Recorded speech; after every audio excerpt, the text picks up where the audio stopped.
It's Bigfoot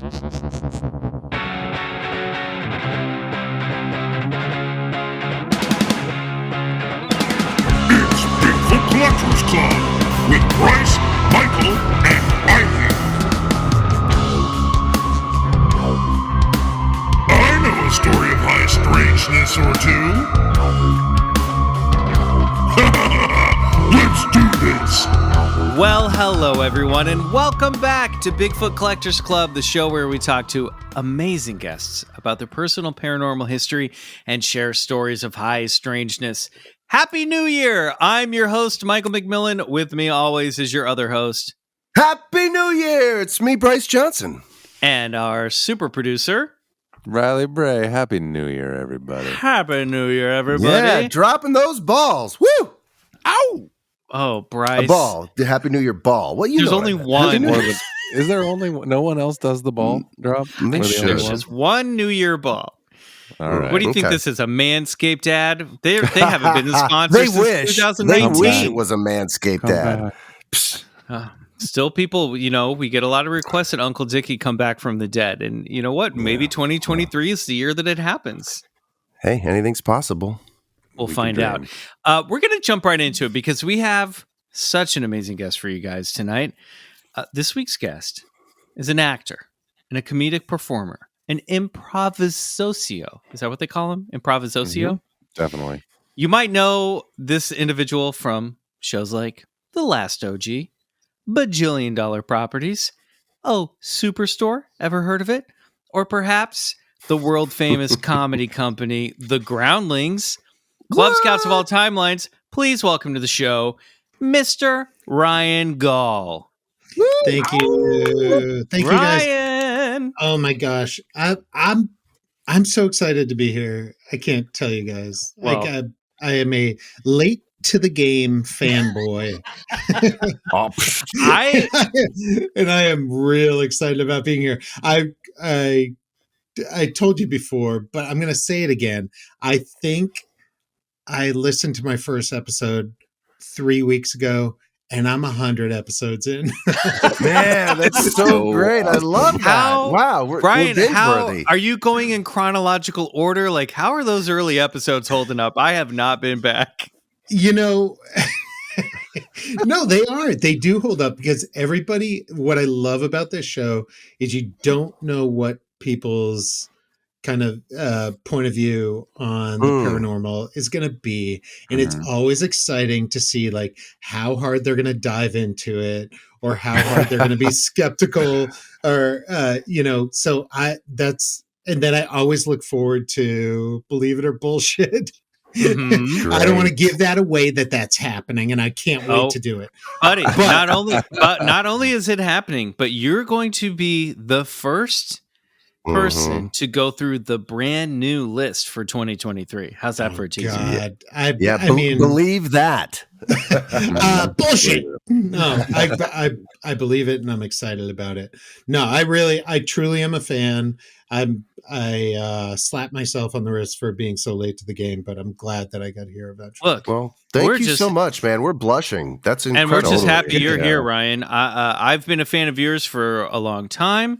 A little behind the scenes knowledge. Our listeners know Kevin Kirkpatrick, and I met Ryan years ago through Kevin doing the Cooking with Gas show at the Groundlings. Right. So a long time ago, and I'm very, very excited to find out because you're on my list. Absolutely, like Ryan Gaul's on the list. So the fact that you told me you listened to the show, I immediately was like, come be on it. Because it's funny because we have a thing where I don't know if this is actually fair because a lot of our guests are funny, but it is, you and I have both worked with the wonderful Paul F. Tompkins. I'm a huge fan of Paul. I know you are as well. Huge fan. And Paul, Paul kind of, I think it was like beginning with Paul, I started to realize that a lot of the like very smart, funny comedians or improv comedians or performers tended to be skeptical. So it's rare that we get someone whose like profession is to be funny, but also is open to this stuff. Now, do you find that to be a truthful observation, or am I way off the mark there? God, that's really interesting. I don't think I've ever made that connection. If anything, I've kind of thought the opposite, that sort of when you move towards the creative world, or the world of cinema and stage and TV, that usually you find more open minds.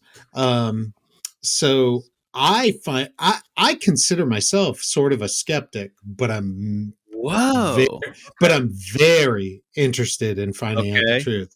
So good. I love that. I might stand uncorrected in that. You stand uncorrected, but I'm surprised Paul F. Tompkins is such a skeptic. I don't like that.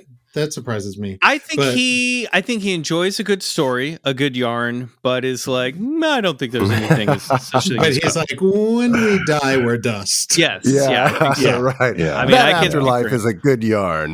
Yeah. I get it. I guess it's such a weird lesson that, like, you never know. You never know where. Like, I was listening to Anna Camp talk to you guys, and if you had asked me at the beginning of that episode what she would have said, I would say, like, oh, she's gonna say this is all garbage, and immediately she was like, I believe in everything. I believe in it all. Give me swamp ape. Give me everything, and I love that. I love, like, the openness, her open mind about everything, and her trying to make connections between weird things that have happened in her life, and saying they're just not normal. I believe in that 100%. Okay, no, I didn't mean to cut you off there. Let's just get into this, because we're flirting around the subject here. We ask everybody who's on the show, like Anna Camp, like Paul F. Tompkins, Ryan Gaul, what is your personal paranormal history? Start where you want to start. Let's begin with you being a skeptic. Have you ever had anything happen to you that you couldn't explain? Yeah. I mean, I think, like, I've sort of, I grew up in a pretty staunch Catholic family. So I feel like that anytime you grow up with a religion built around your upbringing, I feel like, for good or for bad, you sort of you believe in things. Right. Well, it certainly sets the framework, you know what I mean, for how you're going to perceive your world, Absolutely. And you think there's something more out there. So I always thought that as a kid. And in fact, I remember in 5th grade, we had a science fair, and I told my teacher I wanted to do paranormal investigations as a no way. That's so awesome. Early Club Scout member. I like it. No, Mr. Dixon, I remember he was like, well, you can't do that. That's not science. And I was like, well, you say so. Let me investigate, and I can make it into science and use the scientific method to try to see what I can find. And exactly. I went with, he eventually was like, yeah, you can do that if you want, I guess. I ended up getting like a B- on it, which sucks. Not bad. Not bad. Yeah. But in 5th grade, my friend Jonah and David, my two friends, Jonah and David, we went to a haunted house and spent the night in a haunted house together in Sunday River, Maine. And you grew up in Maine? Yeah. I don't think we've had anyone from Maine on the show. Maine, of course, Portland, Maine is the home of Lauren Coleman's Cryptozoology Museum. Mm-hmm. I didn't know that. Well, now you do, Ryan. This is where we're Main at. Facts. Main facts. I'm going to go your home state. I want to go there immediately. But I don't know why our parents allowed us to do this, but they let the 3 of us in 5th grade go stay overnight with this woman who had a house somewhere in this valley near Sunday River, and she started the whole night by saying, all right, I'm going to take you down to the basement. I I have a room. Mike. We're 11 years old. 11 years old, and we go down, and she goes, "This is a room where she did some sort of like psychotherapy for people, and she would put them in this room with padded walls." Wait a minute. And this is Ryan. This is 100% true. Okay. Step back a little bit though. Okay. What is this house? Who is this woman? It's like a Grimm's fairy tale. Like yeah, I know. You want information. Andy, did you find it while walking through the forest? No. So I just ran into this house. No. So as I decided I wanted to do basically like as a fifth grader, I was like, my science fair project is ghosts and poltergeists. So when I did that, one of my friend's mothers was like, "Oh, my friend lives in a haunted house." And I was like, "Can we go there and stay there?" And she was like, "Absolutely. We'll make a weekend out of it." So that's how I got the connection. My parents were like, "Yeah, let him go. It's fine." And then, so when we got there, my friend's mother just dropped us off and said, "I'll pick you up tomorrow morning at like 10 a.m. and we'll go skiing." Yeah. Normal. Just like stuff. Just like your parents dropped you off for the 2 p.m. screening of Blank Man. Here you go. Hang out with this lady in her haunted house overnight. That's so great. Yeah. Added therapy basement. That's fine. No, the therapy room was terrifying. And she says to us, each of you should spend 10 minutes in there alone because that's the most haunted place of the house. Oh my God. Wow. We're in fifth grade. Right. Are you okay being alone with your thoughts? For how long? How long at a time? I think I lasted like 6 minutes. I was banging on that door being like, "I'll get out." Oh my God. Yeah, it was so terrifying. The energy, you talk about like the energy in places sometimes, and it's really hard to explain like why you feel weird. And I still to this day, I don't know if it's because we, we put that on ourselves or if we're actually feeling it from a location. But as a fifth grader, I remember being like, "This is wrong. I don't like it here." So that was, by the way, that was like 6 o'clock at night. We hadn't even reached. Hadn't even ordered pizza yet. No, we hadn't had dinner. We hadn't done anything. We all did that. Nobody saw anything. What did she feed you? What did she feed you that night? If I'm being totally honest, I don't remember, but I want to believe it was something really. I kind of want to say like it was a stew or something like real basic, like exactly what you would expect in Maine. I don't think it was pizza. I don't think it was. You guys didn't get Little Caesars? She didn't spring for pizza. No, we got Whoppers. We all ate Whoppers. So Ryan, let me ask you, what type of hauntings did she say was occurring at this location? Well, so she said if you slept in a certain room, you were almost guaranteed to have an out-of-body experience where somebody would appear at the end of the bed and take you basically for a ride. Oh my gosh. Yeah. This was heavy stuff. Dang. Yeah, that's more than a haunt. Yeah, wow. That's wild. So I don't know. She might have been a witch. You boys are about to be taken for a ride. No, and guess what? We were immediately like, I remember my friend Jonah looking at me being like, "So we got to sleep in that room, right?" Like, oh my gosh, that's so funny. We are, as long as we're together. Because as kids, you're like, you can't be beat if you're together. No. You're just like, yeah, let's do it. So now I imagine her as some new thought psychotherapist who's like into astral projection and rubber rooms, and it's honestly, who knows?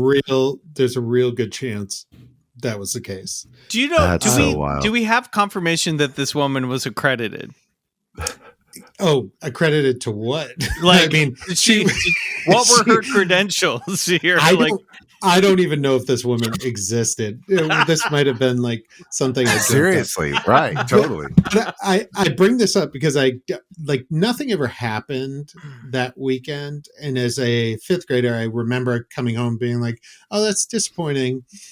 Because I really was open to it and I wanted to see something, and nothing happened. It heard some great stories, Yep. and we were freaked out of our minds. But you said you said you felt something. You said you felt the energy of that room. That was something. That's true, and that is true. And I would question whether that's like, like the fear of a human being's fear creates that as much as they're receiving it. So gotcha. I'm not sure. But so from there we jump. I never saw anything again. I never was in a situation like that again until 2 years ago. I went to Savannah, Georgia. Oh boy. And yeah, Savannah. That's the Grand Central Station of paranormal activity, my friend. So a friend of mine and I went there to kind of research because we wanted to write a kind of a ghost story, a horror movie ghost story. And we went there and we stayed in this hotel that used to be, what do you call it? Like old horse stables. I think owned by like Coca-Cola or something. But oh, wow. Anyway, we went to like Moon River Brewing, and they invited us up into the like attic, and we got to like sit there by ourselves and just look around. Everything was very creepy, but again, we didn't see anything, but the whole town, if you haven't been there and haven't explored there, is just amazing. And so cut to me, I'm alone in my hotel room, and I wake up at about 2:45 a.m. and out of the corner of my eye, I have blackout shades in the hotel because I want to sleep in. Mm-hmm. I probably had like a couple of drinks, but I was by no means intoxicated or anything like that. And I look up and I see something at the foot of my bed, and it just sprints to the left. No. Ooh. And it's the only time in my life this has ever happened. I full on screamed. Yeah. Oh my God. In there. I screamed, and I didn't sleep the rest of the night. I turned on the lights and watched TV until the sun came up. Oh shit. I was horrified. Sprint. That's such a strong word for a shadow entity. Like, imagine something. It felt like I saw something and it recognized I saw it and it ran. Wow. And I tried to recreate it. I tried to look at like any light that might be shining through. I didn't have a bathroom light. There was no light in the room. So I was like, I don't even know how I'm seeing this, but I shit my pants. I was terrified. That is the only time that made me think something was in a room with me. Something that counts. was in the room. That definitely counts. And I woke up the next day and I told my friend, and he's like, well, tell me everything. I was like, I don't know. Maybe I'm just seeing this. You can go either way with it. You can kind of say like, well, your mind can create things and see things, but I've never screamed like that, and I don't. I felt a panic that I've never felt before. But was it because I was in a town full of ghost stories and my mind was ready to receive any type of thing that happened as a ghost? I don't know. Man. I don't think so. Look, this whole idea of people like say, they use the term so casually. We often see things, and like it's like, do we? Do we really? Like, do we often hallucinate? And what is a hallucination? What's the science behind that, right? Like, are we supposed to be seeing things? Like, I think we know when we're actually seeing something. But I think, I definitely, I think that's funny. I think a lot of people sort of just casually play that. Oh, people see things all the time. I've never seen something unless I saw something. You know what I mean? Yeah. Yeah. No, you're right. You're right. And from that moment on, I probably took like 4 Ubers while I was in Savannah. And every time I got in the car, I'd go, hey, so do you have a good ghost story? And every single person was like a little hesitant and then told me something that I'm like, this is crazy. They're telling me something crazy. Like one woman told me about living in a house across from a plantation, and every night she would see just a train of people walking past her door. Whoa. Wow. Yeah. A train. Whoa. And I go, what do you mean a train? She was like, honey, it was just a bunch of people walking past my door. And her mother at the time told her to take newspaper. And I don't know what this means, but you take newspaper and you like wallpaper the walls around the area where you're seeing things with just newspaper. Oh, I don't know why. I was like, to keep the ghosts out, or to let them know it's okay to go. I wasn't sure. And she was like, and eventually they just went away. But the ease at which people told me some of the stories, I was like, I don't feel like there's much of a reason they would lie to me. There's not, right. They're not making these stories up. They're, it's so, I'm sort of obsessed with that aspect of it, where it's like, I don't know why we see these things, and I don't know the science behind it, but I just am. Nobody does. Nobody does.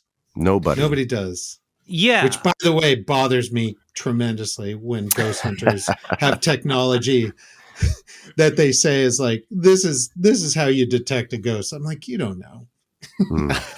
You don't know. Honestly, they don't. But I think that in those cases, when it comes to like the occult technology, sometimes just the tried and true practices that have been around for centuries gets, or maybe even not centuries, gets results, right? Now, what do those results mean? Well, dowsing rods or spirit boxes, things that you might go, or something as simple as like an Ouija board, which I know, we've done an episode on that work. Yep. Or tarot cards, which isn't necessarily communing with the other side, but are tools of divination. For I whatever was really reason, just saying, nobody knows what ghosts really are. No, I know they have their best guesses, but 100%. If we don't know what they are, how do we know the science that can detect them? Exactly. And I got that, Bryce. And I guess I'm responding to that question, Ryan, which is, I don't think we do, but I think that there are practices when it comes to something as gingerly. Sure. Ginger, right? I don't know. I don't think that's correct, but something that is as tentative as communing with the other side. Some practices seem to get results, or at least produce results that have meaning. Now, is that us projecting meaning onto it? Maybe, but something seems to happen when we use certain tools to communicate with the other side. I'm not saying that we know how that occult science works either, as much as we do why some of these things happen to us that we can't explain, but it does seem to get results, right? Does that make sense? Yeah, I guess so. When you say results, what do you mean? I guess when I say results is the idea of I'm going to put something out there. I'm going to see if this thing will. Who are you? Okay, let's use an Ouija board. Maybe that's not the best example.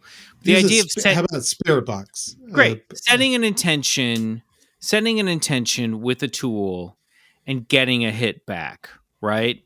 Or something as simple as if you can hear us knock 3 times on the wall and you hear 3 knocks, right? In that case, I guess there's not I get the corner that I backed myself up into, and I'm trying to like figure my way out of it. But there have been times, for example,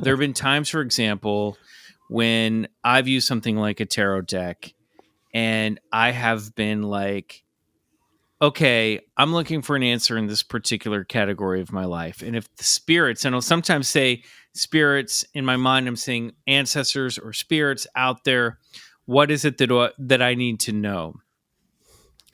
And I'll be thinking, oh, they're going to give me a card like this, or they're going to give me an answer like this.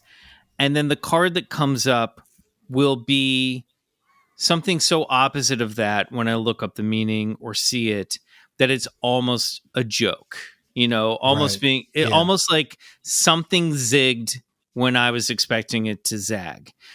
One of the examples that I've brought up on the show years ago was I remember flipping through something as simple as Instagram and seeing a card. I think it was like the 5 of Wands come up, and someone was talking about that card, and I was like, oh, this makes me want to go pull a card from my tarot card. And I think I went over there and I shuffled, and I was like, okay, if anybody's paying attention, if anyone's like, what should I know? What should I know in this moment right now that's going to help me?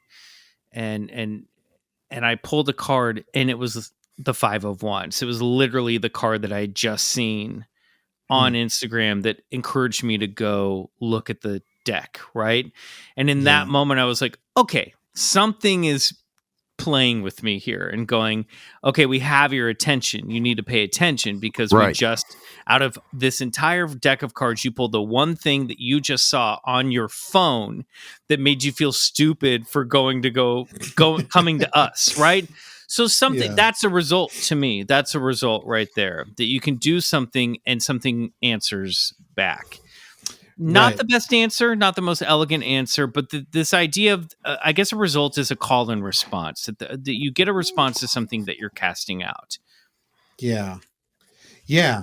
I get that. I think like through everything I've sort of researched individually, I can't remember who said it on your show, but they said like, it's a really personal thing, and it's probably different for everyone. And you have this energy in the universe that affects everybody differently.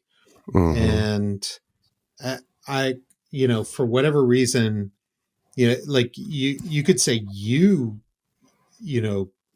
maybe you somehow created that energy that brought that card back to you. Sure. And so like, I guess I'm like, I want to be humble enough to be like, I don't know what any of this is, but I'm so interested in it. Totally. And I'm so like, I'm so open to it. Well, I haven't seen a lot, but I want to be like, yeah. My pet peeve is when people just go like, yeah, I'll believe that. I want to jump in here and say you're in the perfect spot because, listen, we welcome the skeptic, okay? We don't welcome the pro debunker who's just set out trying to debunk everything. It's so good to have a healthy dose of skepticism. But even more, you're also, you seem to be accepting of some sort of mystical element that pervades the universe. And let me tell you something, Ryan. You're absolutely right, okay? I feel like Bryce gets back up on his soapbox. No, but listen, shamans going back thousands of years have been tapping into this unseen, invisible energy and telling us about it. And this has sort of been developing for centuries ever so after, right? Like today we're seeing ghosts and UFOs and monkeys in the woods. And, it's like Yeah. There's something happening, right? And is it something mystical? Is it something illusory? I don't know, but there is a mystery at play on this planet, and we're a part of it. And it's good to be open to it because it just makes life that much sweeter. Well, absolutely gives you, a bigger point of view on everything when you go, we're not the center of the universe. There's so much more out there, and there's so much more energy out there. I do not believe we are just mistakenly grown on this planet without something of a, we're not just elements. We're not just, coal and atoms and carbon there's something a cosmic else. Accident. Yeah, no. Yeah, there's something else going on, and I think I have a 9-year-old child and a 12-year-old child. And my 12-year-old child, the other day, we were talking about the universe and talking about, like, you have the Earth and you have the solar system, and that you have our galaxy and the Milky Way, and then you expand and you have, thousands, if not millions, of solar systems in our Milky Way, and then you expand upon that, and you see all these galaxies, millions of galaxies that we can see, and then you expand beyond that. And he so logically asked me, he was like, and then what's beyond that? Yeah, so on and on it goes. What happens at the end of the universe? Well, Michio Kaku says that the edge of the universe is a bubble, and then it's floating around in a substance much like some sort of liquid in a petri dish. And on the other side of that substance, some call it the bleed. If you're a Warren Ellis reader, you might come up in The Authority or Planetary. But on the other side of that are other universes floating around in that petri dish with their own bubbles that are the ever-growing, expanding universes. And then those petri dishes are stacked on top of each other like a multiplane camera. And there's just levels and levels of multiversal substance. Well, to Michael's point, you're only limited by your imagination, right? And this is just man's attempt to grasp infinitude. And, I would tell your children, don't think outward, like keep expanding what's in space. Also, there's inward, inner space. Inner space is just as vast and infinite as outer space. As above, so below. When we dissect the atom and the subatomic particle, do you know what we keep finding? Space and more space. Just limitless, right? As much as we look in, we're finding the same vastness that we find out. So what's out there is so in here. You're so right. And this is why I say, like, I'm a sort of a massive fan of, ghost hunting or any paranormal adventure, reality shows.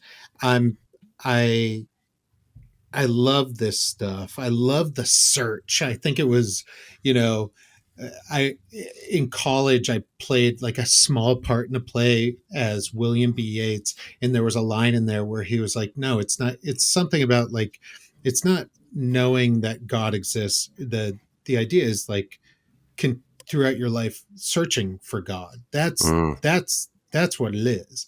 And I always kind of hung on to that. And when we talk about all this stuff you're talking about, like inner space, outer space, it's the search that really gets me going. And when I see people try to control it and say, well, when you see a ghost, this is what it is. Like, there are people who claim they know what a ghost is, or they claim they know this tool does, like, what are the little two rods you hold? The dowsing rods. Yeah, those are 100% not real, right? I don't know. This goes back to my saying. That's what I'm saying. No, they've been a trick. For years and years. Well, you're calling me on the carpet because that was an example I used. One of his examples. they get results. I don't know if they're real or not, but you know what I mean? It's in the efficacy of the results. Yeah. I would love to see one result that has come from dowsing rods. I don't know about inconclusive result. I don't know about proof. But in terms of, I think dowsing rods work for water. Well, I could show you. There's a money trail that you could follow. Oil companies have been using dowsers for the last century to find wells, and they believe in it. And that's a big word too, because that's a main ingredient for the dowser is belief, right? There has to be this mystical element again, this belief in what they're doing will work. And more often than not, when those rods or sticks or copper things cross, there's usually something underneath, whether it's water or oil, but they're tapping into some sort of unknown thing. Not everybody can do it, like I say, but you got to have belief. Wait, we gotta go back. What oil company uses dowsing rods? I'm looking for that right now. I'm trying. I'm fact-checking that statement. I've read stories about that. If you look hard enough, you'll find it. Edgar Casey used to doubt. We can't. But we have. I'll give you a specific example. Edgar Casey, I think, moved with his family to St. Louis. He was known as the Sleeping Prophet. He was hired by an oil tycoon to douse rods in certain locations. It didn't work much of his effect. I do want to know. Hold on, everybody. Here's an article from NPR in 2017 that does say UK water companies sometimes use dowsing rods to find pipes. There you go. Yes. I think they do. I think they do work. Copper dowsing rods do, for some reason, work to help find water under the. But this is again. By the way, I'm not being an asshole. I'm really saying how? What's the science behind it? Nobody knows. Nobody has done it. Everybody has a story about it, but then they can't point to a video of it working. Or look, it's called witching for water. Okay, it's in the name. You're using an occult science. It's the great unknown for a reason. It's ineffable. It's ineffable. No, I did a ghost tour in Key West once, and they gave me the rods, and I was like, I'm going to really let this happen. And I sat there and they did not move at all. Did you believe, Ryan? Yeah, no, I did. I was open to it, but I did not. I think what dowsing rods are, they're very sensitive to the micro physical movements of the hand. And that's how they move. Well, look. I don't know how we got into a debate about dowsing rods. I feel differently about them than Bryce does, than Riley does, as Ryan does. Maybe they were a bad example. No, but they're the great example. They go back to antiquity. They're the perfect example. I do. Yeah. I would say, circling back, and we have to break here in just a moment, unfortunately. But I would say that going back to what you said, Ryan, about. And I'm not talking about dowsing rods here, but when we go back to something where you said, well, maybe it was your psychic connection or your thoughts or the way that you imprinted that deck that would pull the card that you just saw. Number one, I find that maybe just as fascinating, if not more, than if there was some sort of supernatural force behind it. Right? What's the science? That's a possibility. What's the science behind Absolutely. that? Let me know. The other thing that I would say in these situations, and I guess this is what I was sort of getting to, in a situation like you waking up in the middle of the night and seeing something, in the situation where I was like, I can't fucking believe I just pulled this card. There always seems to be, for me personally, a sense of something else communicating with me. Now, if that is me projecting my own subconscious outside my body, I'm totally open to that. But it does always fill me with the sense of there was something else in the room with me in this moment that gave me a little, whoa, you know what I mean? and that's, I guess, what I meant by a result, a call and a response. Yes. Whoa. I believe you're right. And the only difference I would say is, instead of it's not science, it's a specific thing to you individually, because we can't kind of put it across the board for all of us if you have that experience. That's what's so interesting about, the paranormal to me, is that it's so individual. Well, yeah.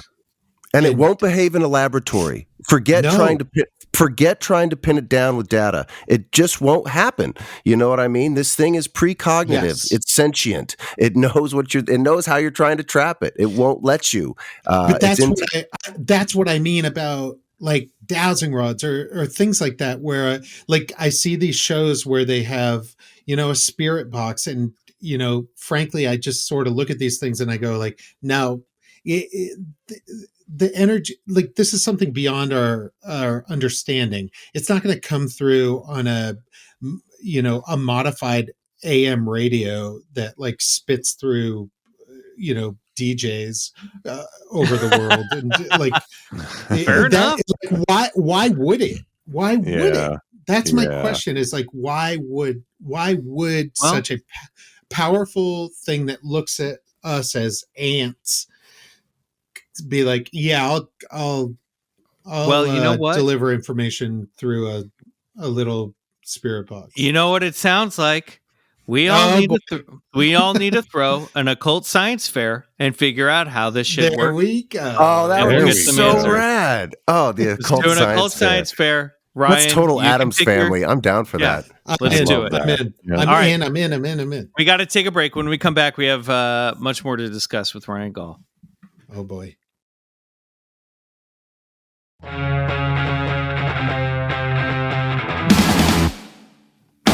All right, Ryan Gaul is with the Bigfoot Collectors Boys, taking them to task and also holding them up at the same time. We love it. Hell it. Hell yeah, Ryan. Hell yeah. It's a beautiful thing. All right, Ryan, we play a game with all of our guests. We play a game. I'm going to go down a list of phenomena and rapid fire style. If you're open to it, you're going to say believe it. If you're not open to it, you're going to say bullshit. You have to come down on one side or the other. There's no in between. Okay. I understand. And I want to say, if I'm open to it, it doesn't necessarily mean because sometimes people say like, "Are you interested in it?" Or it's just I have to be open to it. You're open to the idea that it could be a real thing. Okay. Right. Okay. Yep. We can always circle back. We don't know, Michael. That sounds pretty gray, isn't it? Just bullshit or believe it. Yeah. Well, I'm trying to say, Bryce, you can't pick an in between. You gotta. I'm trying to urge them past being on the fence. I just wanted to throw a monkey wrench in there. Yeah. Okay. Let's do it. Nudging towards Bryce, all you do is throw a monkey wrench into it. You don't need to. That's my job. All right, here we go. This is a game we call Bullshit or Believe It. 2023 edition. All right, here we go. Ryan Gaul, on your mark. Get set. Ghosts. Believe it. Bigfoot. Bullshit. UFOs. Believe it. Mothman. Bullshit. Curses. Bullshit. Possessed dolls. Bullshit. The Bermuda Triangle. Bullshit. Hollow Earth. Bullshit. There are alien constructs on the moon. Bullshit.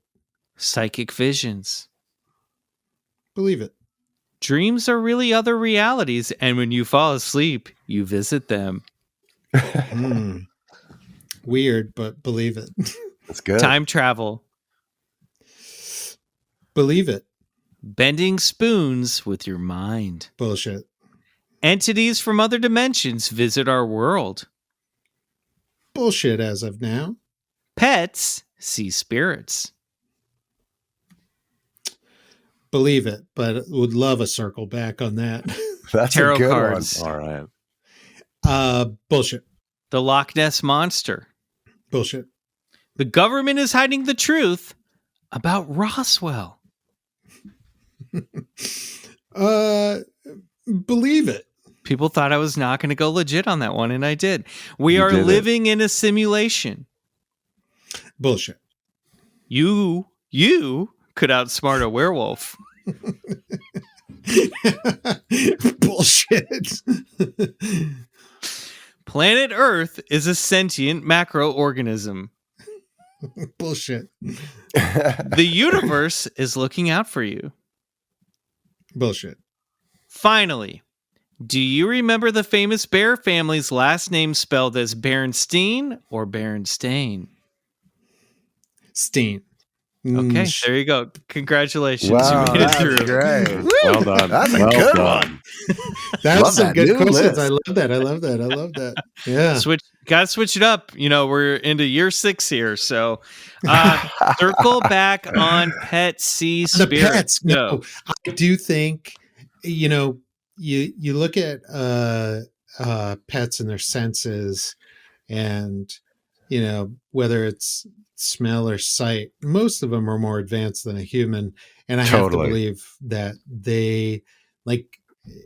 they will see things before I do. I've walked my dog many times where he'll just like perk up and his ears will go up and I'll be like, what's that?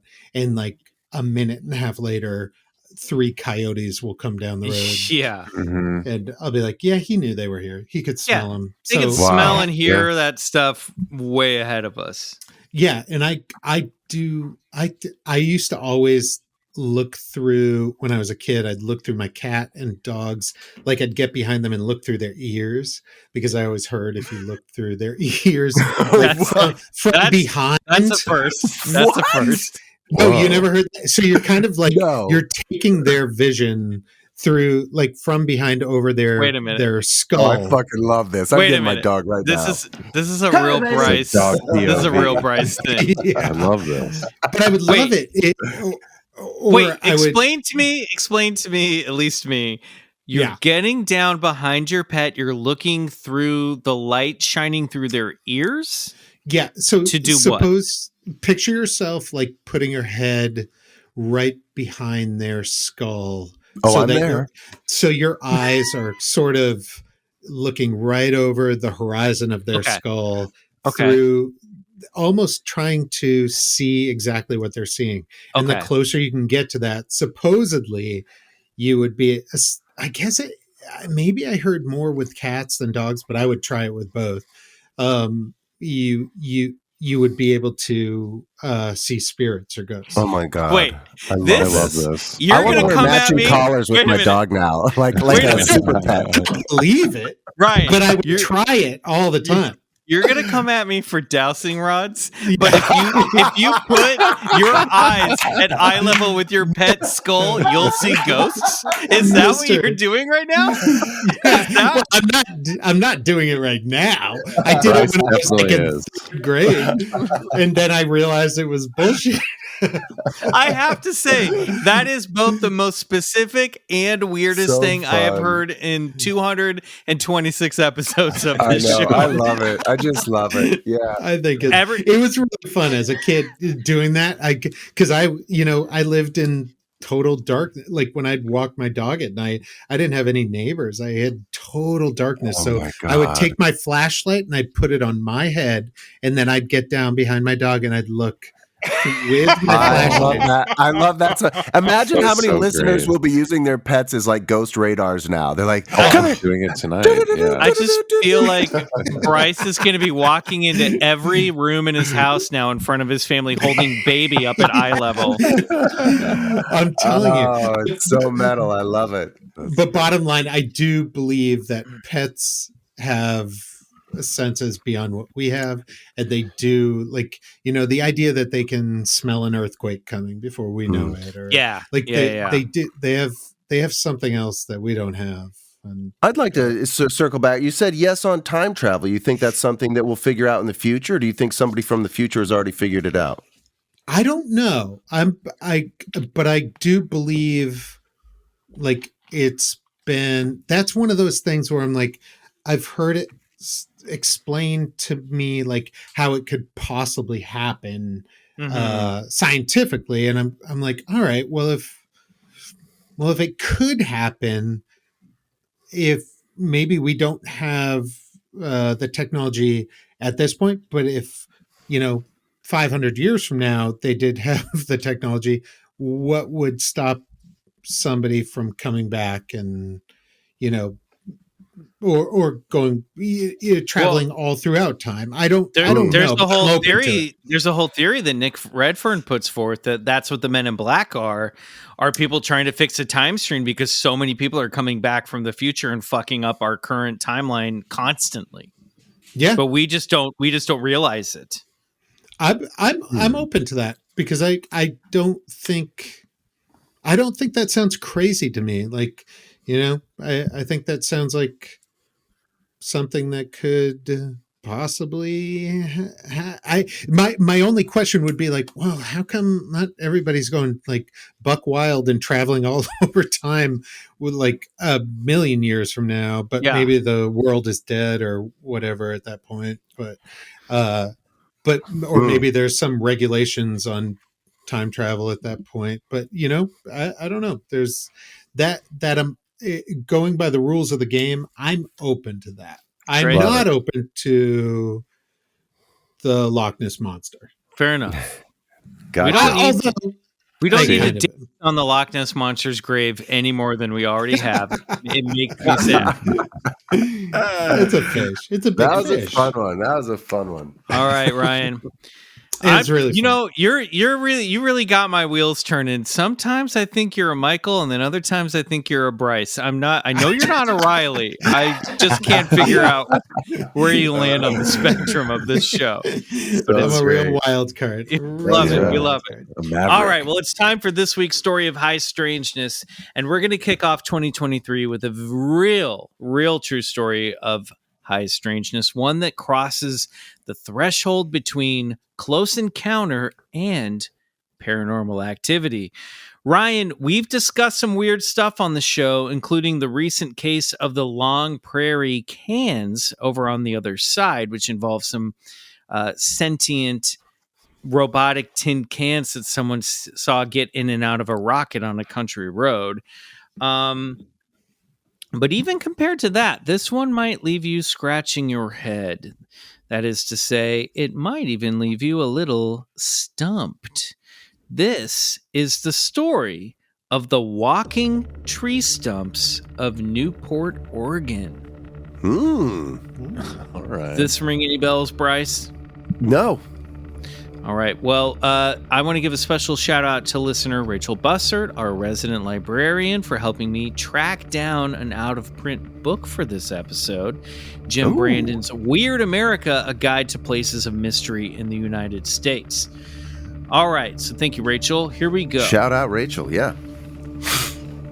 It all took place on the dark night of April 16th, 1966 in Newport, Oregon. Newport is a small lumber town on the central coast of the state, about a 2 to 3 hour drive from Portland. Nearby Pioneer Mountain is a high strangeness hotspot, and 1966 was particularly active, especially for UFOs, according to author Jim Brandon. On that fateful night, the kind of night that always starts off a little too normal, 16-year-old Kathy Reeves and her friend, who in all accounts remains anonymous, were walking down a rural road to the Reeves house on Pioneer Mountain when they happened to notice that a dull light was trailing behind them. The light was similar in size and brightness to that of a flashlight, with something covering the light source. Kathy later told investigators, I thought it was somebody playing a trick, so I threw a rock at the light. A lot of big ones went on all around it. The multiple lights illuminated the road, bringing into sight a large, room-sized dome resting in the road. The dome was billowing with smoke or mist and giving off a dull red light as if it were on fire. The two teenage girls turned tail and ran for home, but they didn't make it very far before a group of 3 strange little beings crossed their path. According to Kathy, the beings were about 3 feet with no discernible head or arms. The creatures scuttled across the ground on root-like tentacles, like speedy dryland cephalopods, or as Kathy called them, little tree stumps that walked across the pasture. Even in the darkening hours, they can make out the vivid colors of the creatures: orange, white, blue, yellow, and watermelon pink. As the little tree creatures made for the silent dome in the road, Kathy and her friend ran top speed for home. Kathy made it home safely that night, but she may not have arrived alone. Over the next few months, the Reeves family began to experience poltergeist activity, including the common appearance of strange lights and orbs hovering around the property. The activity was so disruptive that the local authorities were called, and they often staked out the house, hoping to find an explanation to the uncanny phenomenon taking place. Multiple witnesses saw orbs of light zipping in and around the house. Deputy Sheriff Thomas Price was just one of these witnesses. While on watch, he witnessed an orange orb hovering over the house. Yeah, it was bigger than any star. I know it wasn't a meteor or a satellite because it wasn't maneuvering. There was a noise like a giant spinning top. It made the hair stand up on the back of my neck. Another witness was a chemist for the Georgia Pacific Corporation, by the name of Max Taylor, who, while on overnight investigation, saw 2 bluish lights resting on the rooftop of the family home. The strange activity wasn't just limited to the Reeves house. As the year progressed, the area around Pioneer Mountain awoke with high strangeness.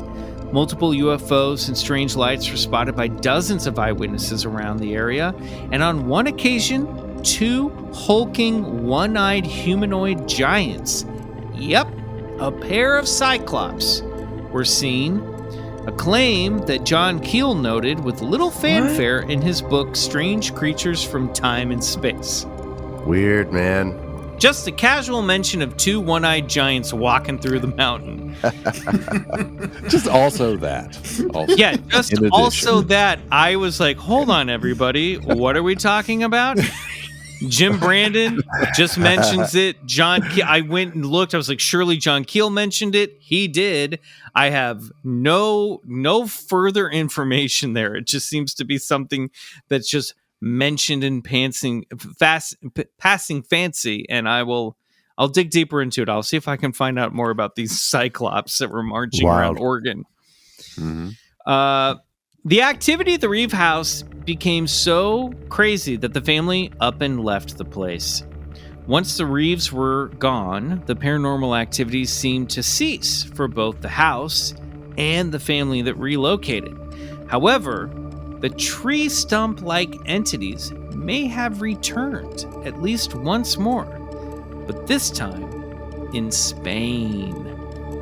On August 16th, 1968, so just 2 years later, a chicken farmer in La Serra de Almocener in Tavisa named John Matau woke around 6 a.m. to tend to his animals when he noticed what looked like the glare of headlights flashing in the morning sun up on the hillside.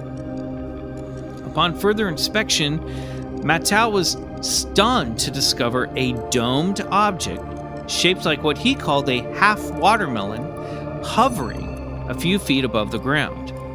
In an almost carbon copy repeat performance from 1966, 2 3-foot entities scurried out of the nearby brush on 5 or 6 tentacle-like legs, heading towards the object.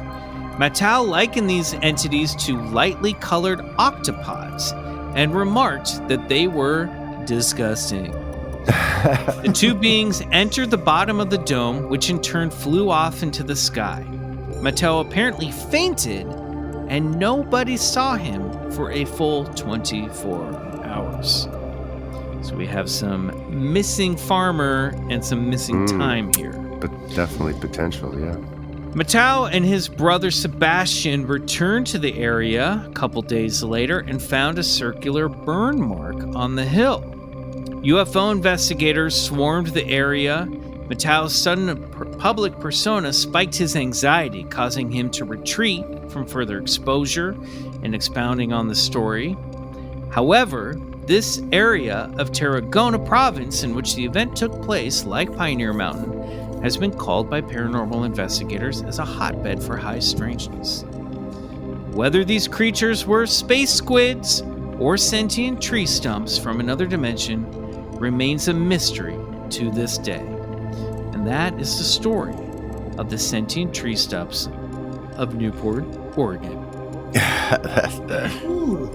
And also Spain. And a little bit of Spain. And also Spain. Like God knows where else. Who knows? What do you think about that? What do you think about that, Ryan Gaul? I mean, that's crazy stuff. That's like, I don't know. Like that's insane. I know I sound like a jerk for asking this, but like who were the people that had this information? Is this coming from, like, where does this come from? Is this a story? Is this lore? Or is this from a newspaper? Or this would have been stuff that was probably originally reported in flying saucer magazines in the 1960s. That's where a lot of this stuff will originate from. So this is coming from UFO investigators that caught wind of the stories, went and spoke to the eyewitnesses, and they told them their stories. And then this stuff got passed around and then ultimately trickled down into books about UFO encounters. Yeah. Sometimes it will make the local paper and there will be reports about it. But in something like such a small town as Newport and Oregon in 1966, that didn't make a ton of waves. This was probably something that was passed around between UFO investigators and then ended up in books. Squids. I feel like what's interesting about this to me is like, a lot of the cryptozoology, you could say like, well, maybe that was some sort of weasel or a raccoon, or a bear on two legs as Bigfoot. Sometimes I go like, yeah, that's possible. But this is a squid. That's a real weird. Like, there's no animal that moves like that in the forest. That's what's really bizarre. And the thing that jumped out to me was in both instances, there was the eyewitnesses saw a dome before they saw these creatures. And the only physical evidence, at least in the Spanish case, was the burnt grass, and that was corroborated by other eyewitnesses as well. And in the case of Spain, like, that became, I downplayed it in this episode, but that became like a big media hoopla. That was like a big thing, and this guy was like, I don't want to talk to anybody about this anymore. It's freaking me out, But that was one where the media really swarmed around that story. I think with very little knowledge, if any, that something very similar had happened 2 years prior in the Pacific Northwest of the United States. That doesn't sound, I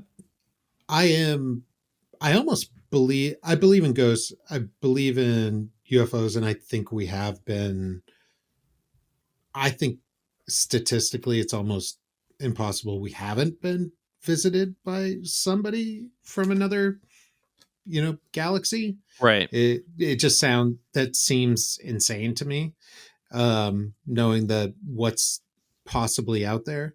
So when I hear a story like that, I'm like, yeah, that's, hopefully it was just some friendly visitors who like wanted to experiment with Earth for a few hours, and then they got a call from their parents saying like, come home. and they went home immediately. But that doesn't sound crazy to me. It sounds like somebody found or saw something pretty odd. And again, I always say like, well, why would you make that up, and why would it be made up and look like the same thing in two completely different parts of the world? Yeah. Yeah, super strange. Super Really weird. strange. Really weird. One of your more unhinged high strangenesses, too, I have to say. I love it. Watermelon colored octopod stump creatures. Sign me up. Do you ever think like you look at Oregon and it's so vast and there's not a ton of people there, and even I think there's I don't know this for sure, but maybe 2, maybe 3 state troopers that patrol the entire coast of Oregon. Like, wow. Do you think there is anything to, like, say Bigfoot, say UFOs, that is a target area because they know it's a safe area to either land or like as a habitat because there's nobody there? I like the idea that Bigfoot and aliens are like, there's no cops, it's chill. Honestly, no cops, no people. Like, we got to get rid of the cops. And that's how I would roll. They see a cop and they're like, heads down. 5-0. 5-0. Cops, guys. Cops. The other thing I want to bring up before we conclude is this idea of the poltergeist activity and the orbs happening in the home after the eyewitness sighting. This is a weird phenomenon that comes up in the Betty and Barney Hill abduction. Comes up all the time. In Debbie Jordan Cobble's alien abduction. This idea that so many people, Ryan, who have a UFO encounter will then often spend the next few weeks in their house seeing strange lights and having what people would call poltergeist activity in the home. Objects falling, TVs turning on and off, lights acting strangely, electrical haywire stuff going on. So and maybe that is because I would even say that's possible that's because the people were exposed to some sort of electromagnetic sphere that they might be still radiating after they've encountered some sort of interdimensional theft. I was going to ask, is it thought of in the community as being followed by whatever entity, or is it something left behind that is like within the person that was abducted? Well, nobody really knows for sure, but I think the idea here is for people to start wrapping their minds around this idea that UFOs can and are often more than not associated with paranormal activity, and which means there's a connection there. So what is the UFO? What is paranormal activity? Why are they connected? So maybe it's not a pilot piloting a tin can from Zeta Reticuli. Maybe it's something coming from here. Right. Maybe.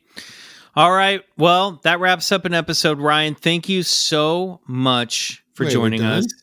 We're done. You can stick around. You want to hang out with us for the plug section? All right, let's do it. Michael's dousing rods tell him it's time to go. We gotta go. We gotta go. We're thrilled that you're here, and we're thrilled that you listen. And Bryce, do you have the lamination machine ready to go? Yeah, I'm heating it up right now.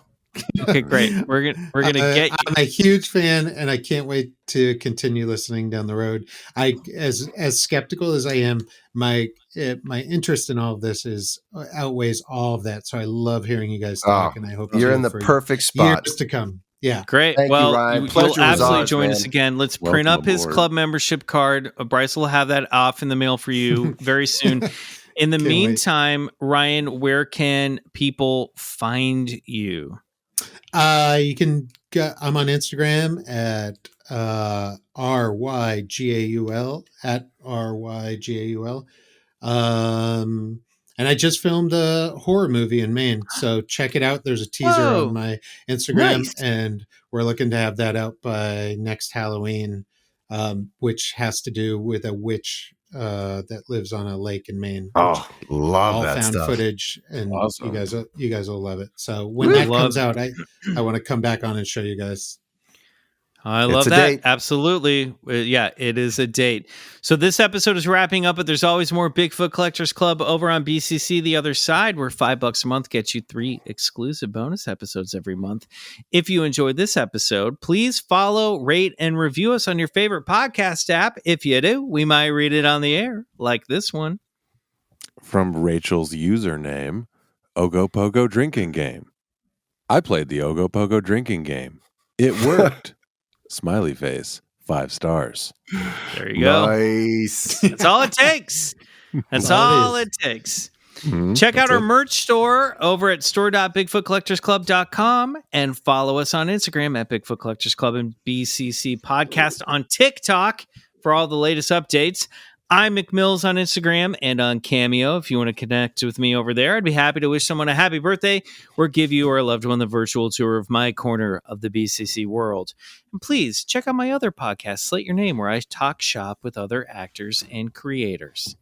Yeah, lovely. Well put. You can find me on the socials as well. I'm on Instagram at Mr. Bryce Johnson and Twitter at Bryce O. Johnson. Find me there. Let's start a dialogue.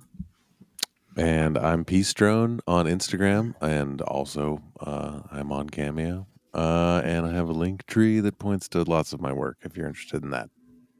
Awesome. Now, Ryan. Yeah. I don't know how far into the show you are, but do you know the catchphrase that Bryce closes every episode out with?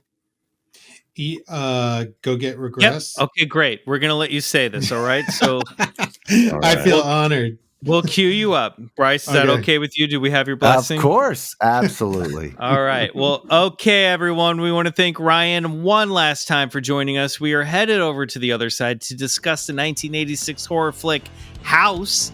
If we don't see you over there, we'll see you back here next week. Until next time, good night. Go get regressed. Beautiful. Nice, Brian. Woo! Spoken like an uncle, like sitting, putting $20